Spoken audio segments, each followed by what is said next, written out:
जब खर्च बढ़ रहे हों परंतु वो सार्थकता में हो, आकस्मिक धन लाभ के योग बारंबार संभावनाओं के साथ में हों परंतु अभी तक सामने नहीं आए हों, जो भी भीतर के भय हैं वो अब एक स्वरूप लेकर सामने आ रहे हैं और हम उनको सुलझाने की तरफ जा रहे हैं, तो वहीं आध्यात्मिकता अपना गहरा परिचय साथ साथ रखती चली जा रही है। जो सीखा था वो सारी ही स्थितियाँ अब सामने कार्य में सफलता को अंकित करती चली जा रही है। तो यूँ समझ लीजिए कि जीवन यात्रा पूरे सार्थक प्रतिबिंब के साथ में चल रही है। जो 4 प्रमुख ग्रही व्यवस्थाओं का परिवर्तन 29 मार्च 2025 से 18 मई 2025 के मध्य रहा, वो यही संकेत समक्ष रखने वाला होता है। शनिदेव अष्टम से निकलकर नवम प्रवेश किए। 18 मई को ही शनिदेव राहु की जो तथाकथित श्रापित दोष की स्थितियां बनी हुई थी वो भी हटने वाली रही। राहु अष्टम में तो वहीं शनिदेव नवम भावस्थ रहे, देवगुरु द्वादश तो वहीं केतु द्वितीय भावस्थ स्थितियों में। गुरु वृषभ से निकलकर यहाँ द्वादश भाव की ओर यानी मिथुन राशि स्थान की ओर आए। ये व्यय भाव है, एक्सपेंसेस यानी खर्चों की स्थितियों को और विदेश संबंधित क्रम को देखने का भाव है। तो हमने जिन सार्थक खर्चों की बात इस कार्यक्रम की पहली पंक्ति में कही थी उसका अर्थ यही है कि आप अपने स्वास्थ्य पर कुछ खर्च कर रहे हैं, वो बेहतरी का खर्च है, घुटनों से संबंधित समस्या थी उदाहरण के तौर पर बात करते हैं और आप शल्य चिकित्सा की ओर गए, उसे बेहतर कहा जाएगा। स्टमक को रिलेट करती हुई प्रॉब्लम थी और मसल्स के साथ में स्टिफनेस थी, आपने जिम ज्वाइन की, अपने खान पान को बदला या फिर आप योगाभ्यास की ओर गए, वो सार्थक खर्चे हैं और सार्थक समय का निवेश है जो आपके साथ बना हुआ है, उसे बेहतर कहा जाएगा।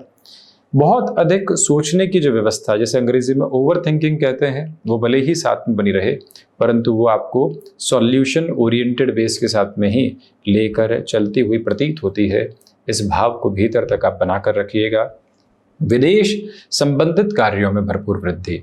वैसे भी जो भाग्य भाव के अधिपति हैं वो द्वादश भावस्थ हैं और राहु का जो एस्पेक्ट है वो जुपिटर के साथ में बना हुआ है। 6th हाउस की लॉर्डशिप भी 12th हाउस में है, इसलिए इस क्लैरिटी को अपने साथ बहुत गहराई से रखिएगा कि इस समय में आपके लिए जो ओवरसीज़ की अपॉर्चुनिटीज़ हैं उसमें और ज़्यादा पॉजिटिविटी निकल कर आती चली जा रही है। उसमें भी यदि आप बाहर ही रह रहे हैं, किसी स्थान परिवर्तन की बात करते हैं, आप इसके अलावा किसी भी और सिरे में चेंजेस के अप्रोच को अपने साथ में इवॉल्व करना चाहते हैं, अटमोस्ट पॉजिटिव बेसिस वहाँ से आपके साथ साथ में सार्थकता को लेकर चलते हैं। आप एक्सपोर्ट संबंधी किसी भी कामकाज या फिर आउटसोर्सिंग को रिलेट करते हुए किसी भी वर्किंग पोजीशंस के साथ में खुद को स्टेबलाइज करके आगे बढ़ाना चाहते हैं, वहाँ पर भी इस समय की तीक्ष्णता एवं बेहतरी आपके लिए देखते ही बनती है, जिसमें कोई भी और नकारात्मकता के भाव को आप अपने साथ लेकर नहीं चलते हैं तो अधिक बेहतरी सामने आती हुई कही जाएगी। देवगुरु बृहस्पति की दृष्टि 4th भाव पर है, तो देखिए भाग्य भावस्थ शनिदेव भाग्य का सहयोग देते हुए, 2य भाव में केतु आकस्मिक धन लाभ देते हुए, तो अब कई बार व्यक्ति को 50-52 वर्ष या फिर मध्य 40 के साथ में कोई अवसर मिलता है तो अब व्यक्ति सोचता है कि जाएं या नहीं जाएं। तो आप ये गौर कीजिएगा कि आप जहां पर भी जा रहे हैं वहां कंफर्ट आपका इंतजार कर रहा है। कंफर्ट इस तरह से नहीं कि आप जाकर कुर्सी पर बैठे और कोई कामकाज नहीं करना पड़ा, आपको प्रूव करने की आवश्यकता नहीं है, सिस्टमेटिक अप्रोच मिल रही है, आपको उसे और ज्यादा एक डिजाइनिंग प्रोसेस देना है, प्रोफाउंड पॉजिटिविटी देनी है, उसके साथ में इस समय की सार्थकता है। वहीं राहु और देवगुरु बृहस्पति दोनों ही 4th भाव को देख रहे हैं। आप यहाँ एडहेसिव संबंधित कामकाज के साथ में, कंस्ट्रक्शन संबंधी किसी भी गतिविधि में, उसके साथ में जुड़ा हुआ केमिकल का बेस, उसी सिरे में जो वुडन अप्रोच होती है और इसी स्तर के साथ में इंटीरियर संबंधी जो कामकाज होते हैं उसमें किसी भी नएपन को अपने साथ आप स्थापित करना चाहते हैं तो इन 4 प्रमुख ग्रही व्यवस्थाओं में से 2 प्रमुख ग्रही व्यवस्थाएं 4th भाव को पूरा सहयोग दे रही है। इसलिए आप अपने भीतर अंतर्निहित होने वाले सारे ही भ्रम और भय को हटाकर बड़े स्तर के निर्णय की तरफ खुद को सार्थकता में लेकर चलने का कार्य कर सकते हैं। हम यह स्पष्ट करना चाहेंगे यहाँ पर कि आप नौकरी पेशा जीवन में एक स्थान से दूसरे स्थान की तरफ जाना चाहते हैं, उसके साथ में मन में ये भाव भी है कि कोई न कोई और कार्य की भी शुरुआत कर पाएंगे। तो उस लिहाजा इस समय अंतराल को अत्यधिक सार्थक पक्ष के साथ में अपने लिए आप लेकर चलने का पूरा प्रयत्न कीजिएगा, और वहीं से आप अटमोस्ट बेटरमेंट के प्रोस्पेक्ट्स और पॉजिटिविटी के बेसिस को अपने साथ स्टेबलाइज करते चले जाते हैं। मन में किसी भी सिरे की नकारात्मकता के भाव वहाँ से निक्षेपित नहीं होते, ये गौर करें। तो वहीं पर आपसे निवेदन कि वजन वृद्धि का विशेष तौर पर ख्याल रखिएगा। जब भी बृहस्पति 7वीं दृष्टि से सीधे रोग भाव को देख रहे हों, तो बृहस्पति की दृष्टि में अमृत है, वृद्धि के संकेतक हैं, बृहस्पति वसा के अधिपति हैं, और वहीं स्टमक को रिलेट करते हुए अप्रोच का भी पूरा बेस इनके साथ में रहता है। तो खाया, पचाया, पचाने के साथ में वजन वृद्धि की स्थितियों को देखा और वहीं से खुद को और अधिक पशुपेश में लेकर चलते चले गए।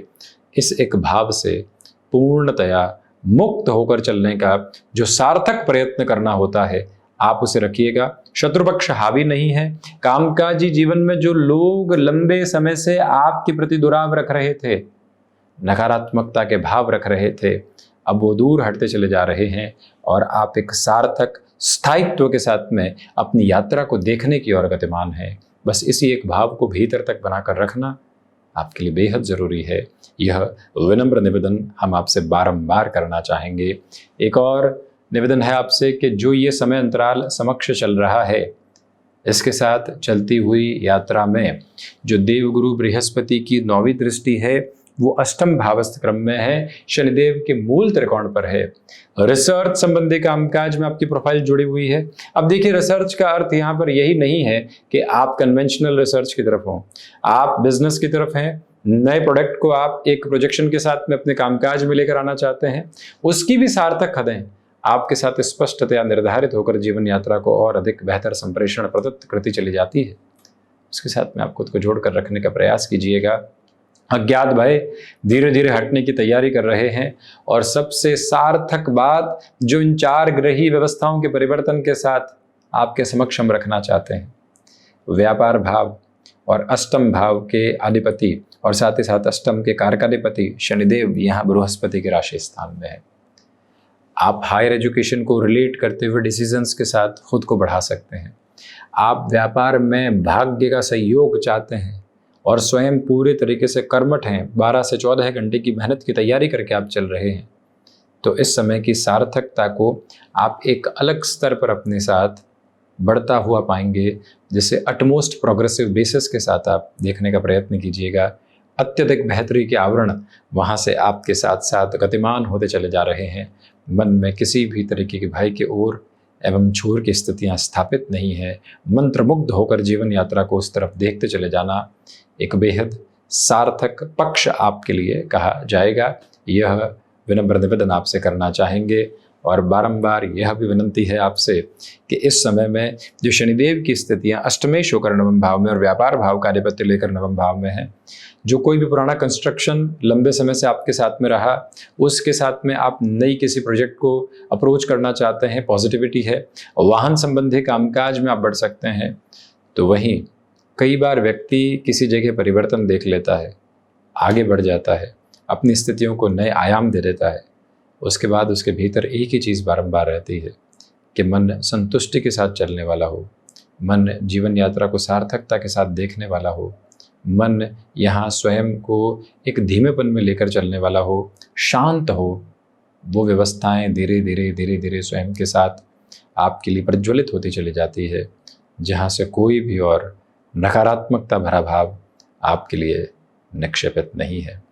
तो यहाँ पूरी सार्थकता आपके साथ में बनी हुई है। शनिदेव और देवगुरु बृहस्पति दोनों ही षष्ठ भाव को देख रहे हैं। कोई भी ऋण संबंधी स्थितियाँ लंबे समय से पशुपेश में डाल रही थी, फाइनेंशियल बर्डन्स की वजह से लोग डिस्टर्ब कर रहे थे, उससे भी हटने की पूरी यात्रा सामने है। तो ये था कर्क राशि के महानुभावों के लिए विशेष चर्चा ब्यौरा, जो कि 4 ग्रही व्यवस्थाओं के परिवर्तन के साथ मौजूद रहा। हम इसी तरह से अपनी किंचित उपस्थिति आपके समक्ष रखने का प्रयत्न करते रहेंगे। धन्यवाद एवं आभार।